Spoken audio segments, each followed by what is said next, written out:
That election will go down as the crime of the century, and our country is being destroyed by people who perhaps have no right to destroy it. That was Donald Trump lying at the North Carolina GOP convention and saying the Biden administration is illegitimate. Before I go any further, I know many of you are thinking, don't give Trump any oxygen. Don't amplify his repetition of the big lie. But in my view, putting our heads in the sand doesn't make this crap go away.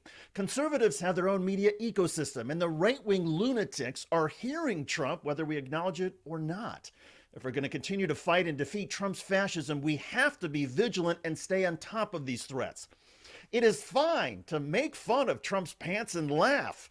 It's also fine to question his health, given some of his slurred sentences. Suspended removals and even removals of just horrible, horrible people. But we cannot ignore the rest of Trump's insulting speech. It was disgusting and it was dangerous. Hello, everybody. I'm David Shuster, and thanks for joining us. Trying to figure out how to cover Trump is not easy. I get it. He's out of power and he lies repeatedly, so why bother? Well, here's the answer. As long as Trump has the strong support of 30% of the Republican Party, which he still does, Trump and the GOP remain a threat to our democracy. And Trump continues to fuel that threat by keeping Republicans riled up about the past. 2020 presidential election was by far the most corrupt election in the history of our country. There's never been anything like this. They used COVID and they used the mail-in ballots to steal an election.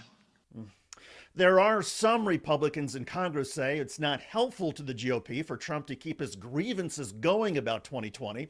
A few lawmakers have gently urged Trump to focus on the 2022 midterms and whatever policy changes a Republican Congress might pursue.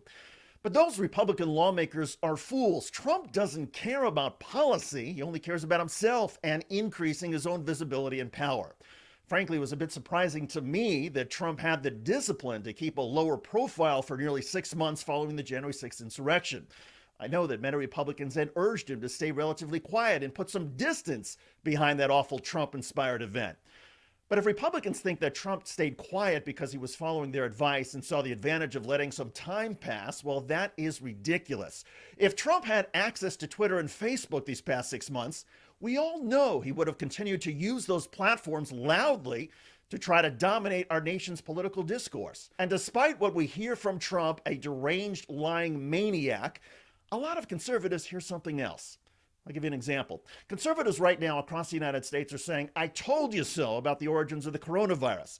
And so when Donald Trump adds his voice to that chorus and speaks in a measured voice about what it means, Trump comes across to conservatives as reasonable, presidential, and firm. The time has come for America and the world to demand reparations and accountability from the Communist Party of China. We should all declare within one unified voice that China must pay. They must pay. Now, let me be clear. I don't think every Trump speech or utterance is worthy of in-depth coverage. And the 3 major cable channels were correct not to cover Trump's speech live. But they were also correct to show some of the highlights and lowlights from the speech after it was over. All of us need to stay on top of this stuff, whether we like it or not. As long as Trump is considering a run in 2024 and has the support that he does, the future of our democracy remains in danger.